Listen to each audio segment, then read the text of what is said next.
Hello and a very warm welcome to the brand new edition of Policy Watch with your host Kriti Mishra. Today we'll take a closer look at the PLI scheme for the IT hardware sector.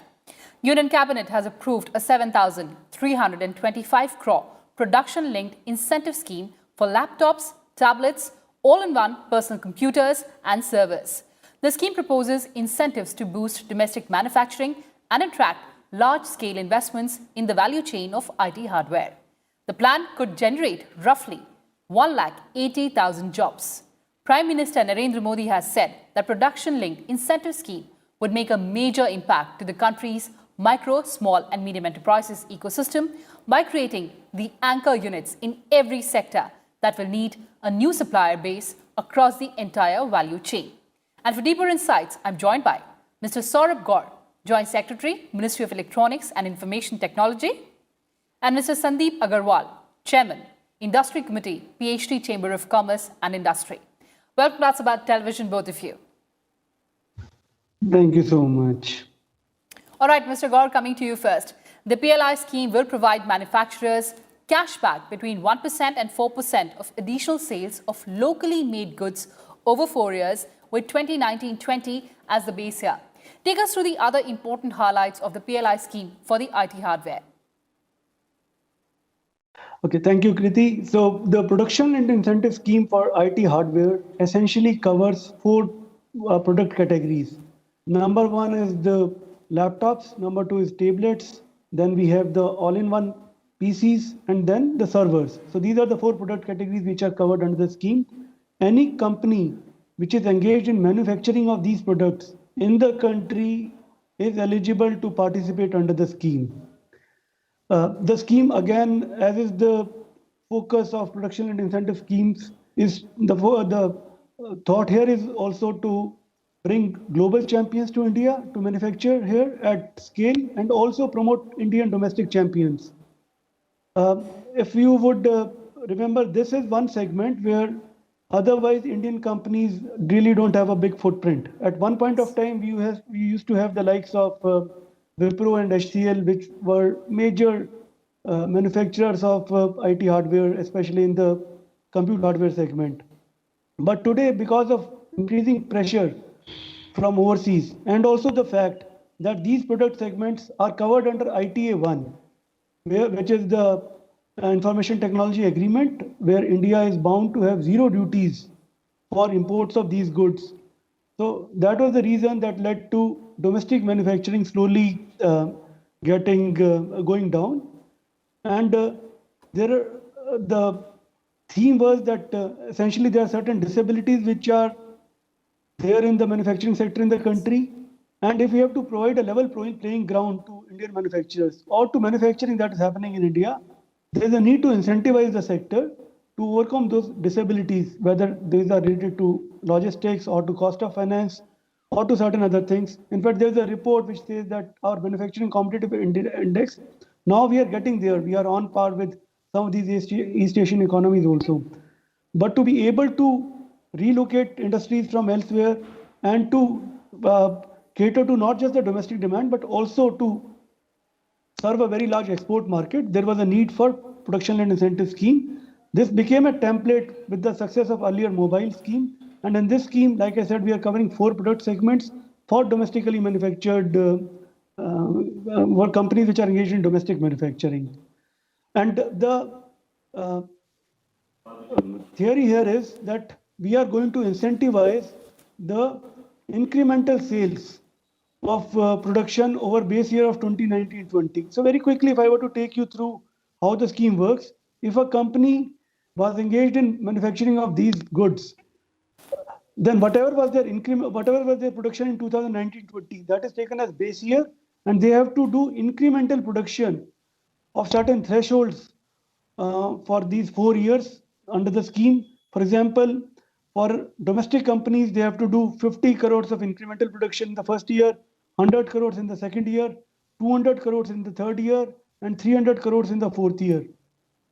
And they will get a cashback or an incentive of 4% in the first year, 3% in the second year, 2% in the third year, and 2% to 1% in the fourth year, depending on the level of localization. Similarly, this is for the national champions. Similarly, we have a segment which is for the IT hardware companies, the global manufacturers, where the thresholds are relatively higher, but the incentive rate is the same. All right, so those are the broad highlights of the PLI scheme for the IT hardware sector. And before we get into the specifics of it, Mr. Agarwal, Prime Minister has urged the industry to join and take advantage of the PLI scheme and added that the focus of the industry should be on creating best quality goods for the country and the world. Will the private investment pick up pace now, sir? No doubt about it. No doubt about it.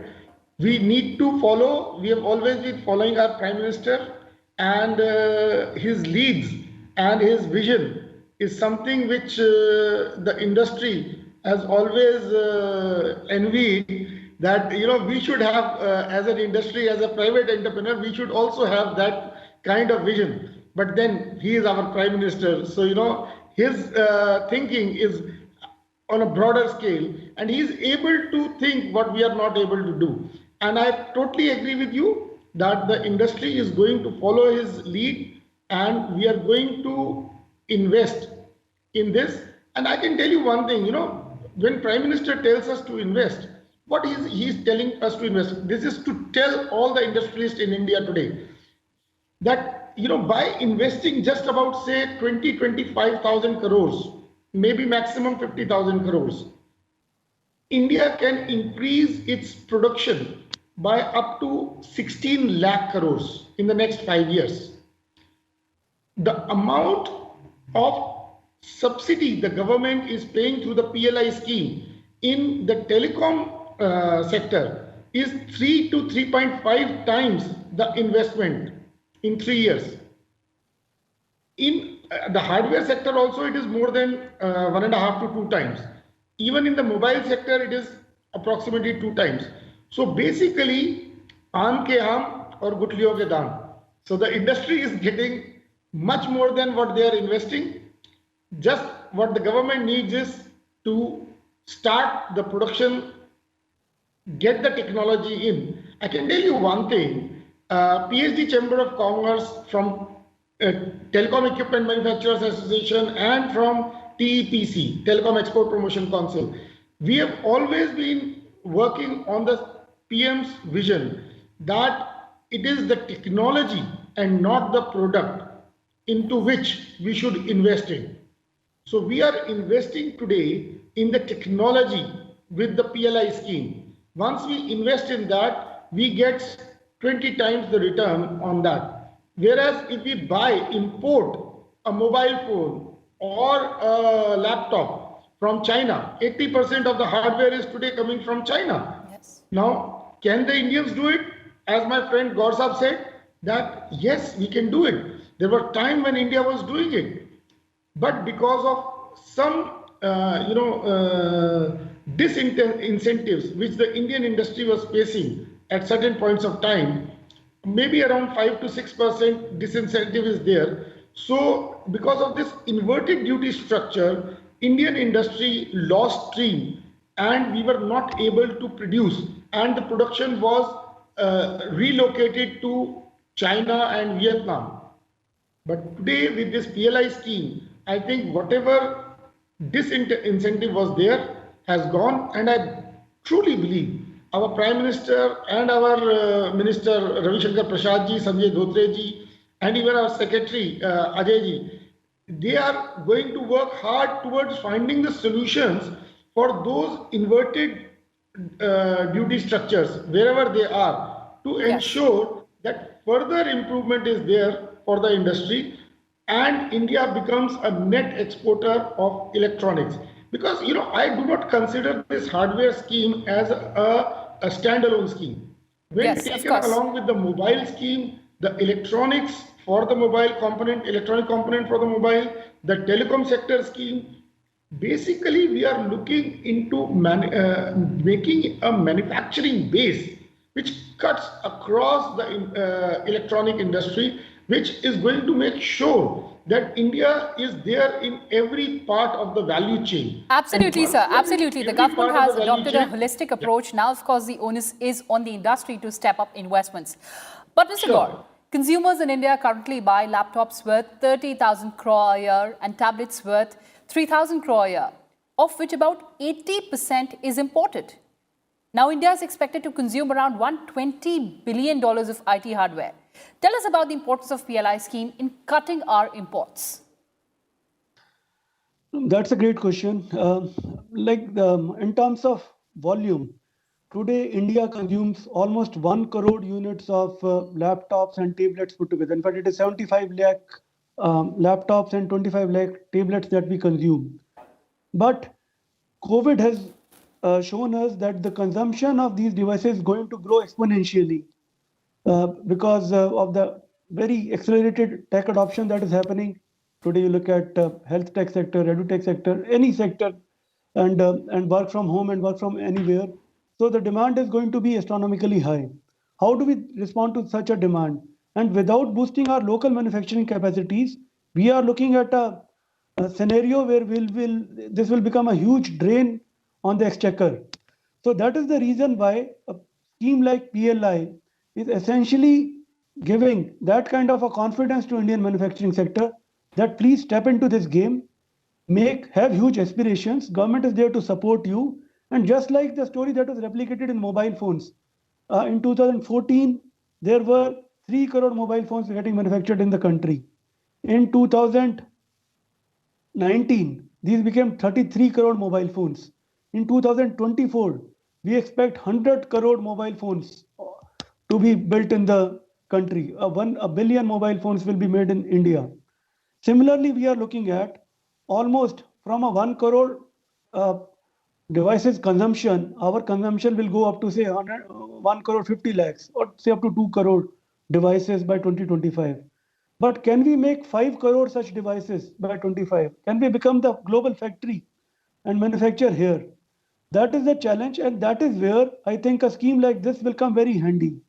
Yes. We have, just like in mobile, and I draw that parallel because that is a story that has unfolded to a certain extent, and we expect similar things to happen in other sectors. Like in mobile, here also we are looking at some of the biggest companies of the world. Essentially, if they can bring 25 to 30% of their global productions into the country, that will be a huge boon for the country. And again, what we are offering also is very high quality power, very high quality employment. The people who have been trained in these EMS companies, our skill force is among the best in the world. Similarly, the other inputs which are required also for this, I believe this sector is very firmly established. So we can make mobile phones, and we are going to make tablets and laptops. And with our data center consumption coming up, we are going to make servers, telecom equipment. Sandeep ji talked about it. So all these, the EMS companies in the country are going to have a huge responsibility as well as an opportunity going forward. And so also the brands. If we can see emergence of some 2-3 strong Indian brands also in this sector, yes, I believe they will be serving the domestic market in a big manner. Mr. Gaur, you're making a very important point there about confidence in the manufacturing units, of course, the Indian companies. Let me take that to Mr. Agarwal. Sir, top 5 large global companies manufacture more than 50% of the total consumer electronic products sold across the world. Some domestic companies in India had tried to set up manufacturing units for laptops and tablets, but could not compete with the global players. What are the challenges that indigenous units face? Right. So the biggest challenge the industry is facing today is on the R&D side. Yes. So the research and development is lacking in India. Now, why it is lacking? Because the cost of money is very high in India. It costs an industry 15 to 20% money. And when you invest that kind of money, those kind of returns people cannot get. Technology development comes when there is easy money available. Look into China. It is giving billions of dollars away to the industry to develop technology. America, billions of dollars were given to develop the basic electronics, 2G technology, 3G technology, 4G technology. They are developed when military contracts are given to the industry. And that technology which is developed for military and for space is then used for the industry, farmed out to the industry. So it is the cost of the money which is hampering the growth.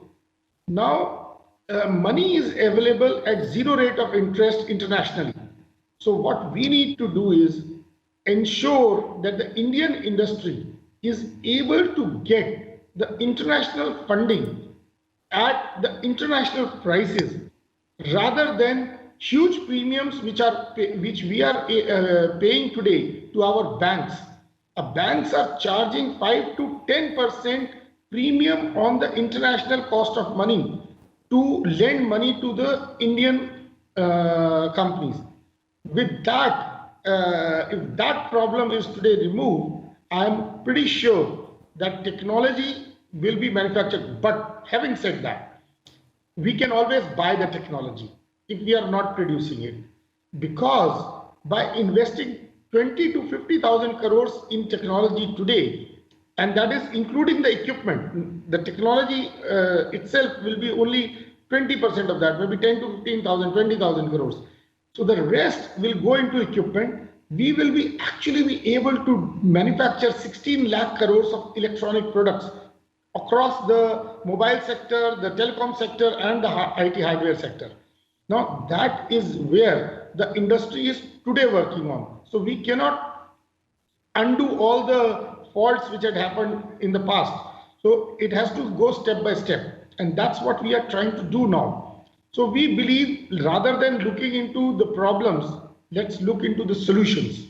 And we are pretty sure with the schemes, with the investment opportunities given by the government, and with the future looking that the government is keeping on improving the sector and hoping that the banking sector will improve its funding to the industry, we are pretty sure that we are going to get huge returns and the industry is going to meet up to the government and the Prime Minister's wishes.